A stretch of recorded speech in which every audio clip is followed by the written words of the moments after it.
आज की मूवी का नाम है डेथ बेल, जो कि 2008 में रिलीज हुई थी। तो आज हम देखेंगे कि डेथ बेल में क्या हुआ। दोस्तों, कितनी भी स्टडी कर लो, सिर्फ एक एग्जाम ही ये डिसाइड कर सकता है कि हम लोग कितने इंटेलिजेंट हैं या फिर हम स्टडी के लायक है या नहीं। लेकिन क्या होगा जब यही एग्जाम हमारा जिंदा रहना या फिर मरना डिसाइड करेगी। और यही हमारी आज की कहानी होने वाली है। मूवी की कहानी शुरू होती है ईना से, और उसके सभी दोस्त मर चुके थे, जो कि मरने के बाद भी उस पर अटैक कर रहे थे। लेकिन हम देखते हैं कि ये आईना का बस एक सपना था। फिर आईना अपनी नींद से उठकर स्कूल चली जाती है। उनके स्कूल में बहुत स्ट्रेस चल रहा था, क्योंकि उनके एग्जाम पास में थे और यही एग्जाम उनका पूरा फ्यूचर डिसाइड करेगी। उन स्टूडेंट्स को आईना बिल्कुल भी पसंद नहीं करती थी, जिनके पेरेंट्स रिच होने के कारण स्कूल में उनको स्पेशल ट्रीटमेंट दिया जाता था। आईना के दो बेस्ट फ्रेंड थे, जिनके नाम थे यून और यून, और उनके साथ में वो खुश रहा करती थी। यून स्कूल का सबसे बड़ा प्रैंक स्टार था। हम देखते हैं कि सभी टीचर्स भी एग्जाम के कारण बहुत टेंशन में थे। फिर एक दिन एक क्लास के टाइम पर ब्योम को कुछ अजीब आवाज़ें सुनाई देती है और उसको अपने एग्जाम पेपर पर किसी लड़की का गोस्ट नजर आता है, जिससे कि वो चिल्लाकर अपने डेस्क से दूर चला जाता है। लेकिन टीचर वांग को उसके एग्जाम पेपर पर कुछ नहीं दिखता है, पर फिर भी उनको ब्योम के हाथ पर खरोच के निशान मिलते हैं। लेकिन ब्योम को इस बारे में कुछ नहीं पता था। तभी स्पीकर पर फनी सॉन्ग प्ले होते हैं और सभी को पता लगता है कि ये प्रैंक यून का है, और इसीलिए उसको एक हफ्ते तक टीचर्स के काम करने की पनिशमेंट दी जाती है। उसी टाइम प्रिंसिपल सभी टीचर्स को बताते हैं कि दूसरे स्कूल के साथ उनके स्कूल का स्टडी कंपटीशन होने वाला है, तो इसलिए टीचर्स स्टूडेंट की स्टडी पर ज़्यादा ध्यान देंगे और उस कंपटीशन में क्लास एग्जाम में टॉप 10 स्टूडेंट को ही लिया जाएगा। फिर अगले दिन एग्जाम के रिजल्ट अनाउंस होते हैं और टॉप 3 पोजीशंस रिच किड्स ने ली हुई थी। अचानक ब्यूम को अजीब फील होने लगता है और उससे आईना के फेस में उसे किसी लड़की का गोस्ट नजर आता है, जिस वजह से ब्यूम आईना पर अटैक करता है और बाकी के स्टूडेंट्स और टीचर्स ब्यूम को संभालते हैं। फिर कुछ देर बाद एम्बुलेंस आकर ब्यूम को मेंटल हॉस्पिटल में लेकर जाती है और जाते जाते ब्यूम सबको ये कहता है कि सभी लोग मरने वाले हैं। उसी शाम गार्ड किम को स्कूल के अंदर ब्यूम दिखाई देता है, जो कि मेंटल हॉस्पिटल से भागकर आया था। किम को ब्यूम के हाथों पर खून दिखाई देता है और तभी ब्यूम को वहाँ पर एक लड़की की बॉडी दिखाई देती है और वो डरकर वहाँ से भाग जाता है। फिर अगले दिन उनका स्पेशल क्लास होने वाला था और वांग सभी स्टूडेंट से उनका फ़ोन कलेक्ट कर लेते हैं, ताकि स्टूडेंट अपनी स्टडी पर अच्छे से ध्यान दे पाए। और उस दिन एग्जाम के टॉप स्टूडेंट मीन मिसिंग थी। वांग को ऐसा लगता है कि शायद वो क्लास में लेट हो गई है, लेकिन फिर भी वे लोग क्लास को स्टार्ट करते हैं। सॉन्ग सभी के फोन्स को स्टाफ रूम में रखने जा रहा था और तभी उसको बाथरूम से किसी की आवाज़ सुनाई देती है, जो कि उसका नाम पुकार रही थी। सॉन्ग जब बाथरूम की तरफ जाता है तो कोई अनजान शक्ति उसे बाथरूम के अंदर ही खींच लेती है। फिर इधर क्लासरूम में बच्चे टीवी पर एजुकेशनल वीडियो देख रहे थे और तभी टीवी पर एक दूसरा वीडियो प्ले होता है, जहां पर मीन को एक ग्लास बॉक्स के अंदर बंद करके रखा गया था और उस बॉक्स के ग्लास में कुछ अनसॉल्व्ड मैथ्स की इक्वेशन लिखी हुई थी। सभी मीन को ऐसी हालत में देखकर कंफ्यूज थे और मीन भी बहुत ही ज़्यादा डरी हुई थी। वो उस बॉक्स से निकलने की कोशिश कर रही थी, लेकिन वो वहाँ से नहीं निकल पा रही थी। टीचर चोई से टीवी बंद नहीं हो रहा था और चोई आयना को स्टाफ रूम में भेजती है, ये देखने के लिए कि यह सब क्या हो रहा है। स्कूल के हर तरफ टीवी में मीन का ही वीडियो चल रहा था और आयना स्टाफ रूम में जाकर देखती है कि उनके स्कूल का इंटरनेट कनेक्शन और फ़ोन लाइन कटा हुआ है। अचानक टीवी से एक आवाज़ आती है कि सभी स्टूडेंट को एग्ज़ाम देना पड़ेंगे और जो भी एग्ज़ाम में पास नहीं होगा उसकी जान चली जाएगी, और जो भी स्कूल से भागने की कोशिश करेगा वो भी मारा जाएगा। अब उसी टाइम मीन के ग्लास के बॉक्स में पानी भरना शुरू हो जाता है और वांग को लग रहा था कि ये यून का ही कोई घटिया प्रैंक होगा। लेकिन जब बॉक्स में पूरा पानी भर जाता है और मीन की मौत हो जाती है, तब सबको समझ आ जाता है कि ये यून का कोई प्रैंक नहीं हो सकता है। ये देखकर टीचर ली स्कूल के बाहर जाते हैं किसी के फ़ोन से पुलिस को कॉल करने के लिए। लेकिन ली के जाने के कुछ टाइम के बाद में कुछ स्टूडेंट भी डरकर स्कूल के बाहर जा ही रहे थे कि तभी वे लोग टीचर ली को खून में लथपथ देखते हैं, जिनकी मौत हो चुकी थी। मतलब कि ये बात सच थी कि अगर वे लोग स्कूल के बाहर भागने की कोशिश करेंगे तो वे सभी मारे जाएंगे।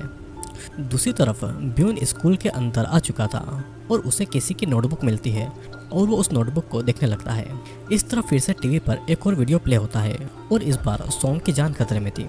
नेक्स्ट क्वेश्चन ऑडिटोरियम में था और उसका जवाब ऑडिटोरियम के फ्लोर में था और जवाब को मिलाकर वहाँ के एक बोर्ड पर लगाना था। सभी टीचर्स और स्टूडेंट सॉन्ग को बचाने के लिए क्वेश्चन को सॉल्व करने लग जाते हैं, लेकिन आंसर कंप्लीट होता उससे पहले सॉन्ग की बॉडी ऊपर से ऑडिटोरियम के फ्लोर पर गिर जाती है और सॉन्ग मारा जाता है। हम देखते हैं कि सॉन्ग की आंखों को मोमबत्ती के वैक्स से बुरी तरीके से जला दिया गया था और उस क्वेश्चन का आंसर सॉन्ग की बॉडी पर चाकू से काट कर लिखा गया था। तभी टीचर चोई ये नोटिस करती है कि उनमें से एक स्टूडेंट सुजिन मिसिंग है। तभी आयना को कुछ याद आता है और वो स्टाफ रूम की तरफ भागती है और जून भी उसके पीछे जाता है।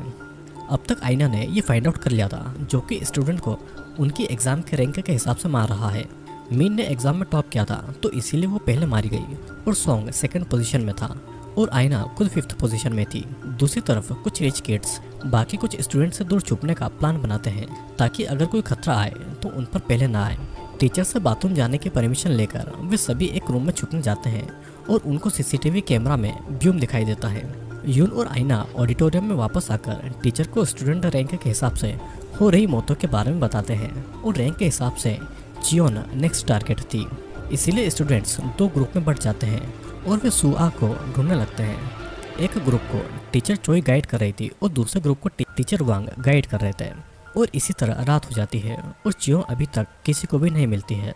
यहाँ इधर एक रूम में छुपे हुए रिच स्टूडेंट को बाहर से किसी की आवाज़ें सुनाई देती है। एक स्टूडेंट डोर के पास कान लगाकर उस आवाज़ को सुन ही रहा था कि तभी कोई उसके सर को डोर से निकालकर उसे जान से मार डालता है। इधर बाकी स्टूडेंट्स को नेक्स्ट क्वेश्चन मिला था और उनको दिए गए कुछ वर्ड्स को मिलाकर एक कंप्यूटर में पासवर्ड डालना था।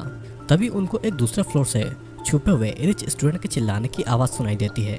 स्टूडेंट की हो रही मौतों की वजह से सभी बहुत ज़्यादा डर चुके थे। ब्यूम भी वहीं पर था और उसे किसी लड़की का घोस्ट दिखाई देता है। तभी उनको सुजिन एक रूम में मिलती है और किलर ने गलती से चियोंग की जगह सुजिन को किडनैप कर लिया था जबकि 3rd पोजीशन चियोंग का था और चियोंग पहले से ही मिसिंग था। वे सभी नेक्स्ट क्वेश्चन को सॉल्व कर लेते हैं और कंप्यूटर में पासवर्ड डालते हैं लेकिन तब तक बहुत ही देर हो चुकी थी। कंप्यूटर में चियोंग की डेड बॉडी के साथ उनको एक क्रीपी सी वुमन नजर आती है। फिर कुछ देर के बाद सभी कुछ खाने के लिए कैंटीन में जाते हैं। आयना को अपनी एक बेस्ट फ्रेंड जीवो की याद आती है। जीवो क्लास की टॉप स्टूडेंट थी लेकिन वो बहुत ही गरीब फैमिली से थी, लेकिन टॉप स्टूडेंट होने के कारण उसको स्कॉलरशिप आसानी से मिल जाता था और स्कॉलरशिप के बिना वो स्टडी भी नहीं कर पाएगी। लेकिन एक बार एग्जाम में जीवो को 6th पोजीशन मिला और स्कूल के 3 रिच किड्स को टॉप 3 पोजीशन मिला और अगर यही फाइनल एग्जामिनेशन में हुआ तो वो स्कॉलरशिप के बिना पढ़ाई भी नहीं कर पाएगी। फिर कुछ दिन के बाद जीवो की डेथ बॉडी ऑडिटोरियम में मिलती है। अब सभी स्टूडेंट को ऐसा लग रहा था कि जीवो की घोस्ट ही यही सब कर रही है। जीवो का नाम आते ही वोंग को बहुत गुस्सा आता है और वो सबको इस बारे में बात करने से मना करता है। फिर उसी टाइम उन सभी को एक क्वेश्चन के बारे में अनाउंसमेंट सुनाई देता है और स्टाफ रूम में रखी एक पजल को उनको सॉल्व करना था और वॉशिंग मशीन में फंसी हुई सुजिन को बचाना था। लेकिन वोंग किलर को स्कूल में ढूंढने जाता है। टीचर चोई, आयना और यून पजल को सॉल्व कर लेते हैं और सॉल्व करने के बाद में उनको स्कूल की फ़ोटो मिलती है जहाँ पर लिखा हुआ था कि मुझे पता है कि मुझे किसने मारा है, अगर सच बता दिया तो ये सब कुछ रुक जाएगा। इधर वोंग को अजीब आवाज़ें सुनाई दे रही थी और तभी उस पर कोई अटैक करता है। वो जल्दी से एक अलमारी में छुप जाता है और बिल्कुल भी आवाज़ नहीं निकालता है, लेकिन कोई उस अलमारी पर भी चाकू से वार कर रहा था। किलर के जाते ही वोंग वहाँ से निकलता है। फिर दूसरी तरफ बाकी सभी को क्वेश्चन सॉल्व करने के बावजूद वॉशिंग मशीन में खून से लथपथ सुजिन की डेड बॉडी मिलती है। अब इस पॉइंट पर टीचर चोई को भी यकीन हो गया था कि ये सब जी मून की घोस्टी कर रही है। फिर इधर कैंटीन में सभी स्टूडेंट सो गए थे और इसलिए यूना अपने फ़ोन में हेडफोन लगाकर सॉन्ग सुन रही थी और उसी टाइम कोई उसे किडनैप कर लेता है। दूसरी तरफ आयना को रूम में किसी की आवाज़ें सुनाई दे रही थी और वो उस रूम में जाकर देखती है तो उसे वहाँ पर उसी के सपनों में आने वाली लड़की नजर आती है जो उस पर अटैक करती है। लेकिन टीचर के वहाँ आते ही आयना को पता चलता है कि यह सब बस उसका एक वहम है। सभी डिसाइड करते हैं कि यून के प्रैंक के हिसाब से वो किलर को पकड़ेंगे। टीवी स्क्रीन के तारों को फॉलो करके वे लोग किलर तक पहुंचने की कोशिश करते हैं, लेकिन उनको छत पर ब्योम मिलता है। ब्योम चाकू लेकर आयना पर अटैक करने आता है और आयना को बचाने के लिए यून ब्योम के सामने आता है और चाकू उसे लग जाता है और यून वहीं पर मारा जाता है। ब्योम फिर से आयना को मारने आता है, लेकिन इस बार वांग ब्योम को मार डालता है। वे सभी कुछ समझ पाते हैं, उससे पहले उनको नेक्स्ट क्वेश्चन का अनाउंसमेंट सुनाई देता है और इस बार यूना खतरे में थी।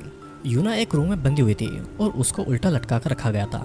उस रूम के अंदर जाने के लिए उनको एक क्वेश्चन को सॉल्व करना था। फिर कुछ ही टाइम में वे सभी क्वेश्चन को सॉल्व कर लेते हैं, लेकिन यूना की रस्सी खोलने से पहले कोई यूना को ऊपर उठाकर उसको नीचे फ्लोर पर गिरा देता है और यूना की भी वहीं पर मौत हो जाती है। और हम देखते हैं कि सही जवाब देने के बाद भी वो किलर सभी को मार रहा था। तभी वांग को कोई नजर आता है और वांग उसका पीछा करता है और वही किलर वुमन वांग पर अटैक कर देती है, लेकिन वांग टाइम रहते उस औरत का गला घोटकर उसे मार डालता है सीन यहीं पर कट होता है और कहानी अब फिर कुछ दिनों के बाद से शुरू होती है, जहाँ पर मरे हुए स्टूडेंट का मेमोरियल रखा गया था। वहाँ से आयना छत पर जाती है और उसके दोनों बेस्ट फ्रेंड उसके सामने मर चुके थे।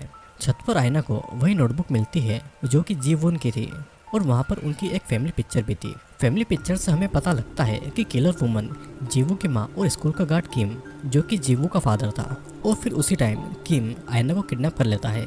किम फिर ऑडिटोरियम में सबको अनाउंसमेंट करता है कि ऑडिटोरियम में गैस भर दी गई है और इतने टाइम से किम और उसकी वाइफ उसकी बेटी जीवो की मौत का बदला ले रहे थे।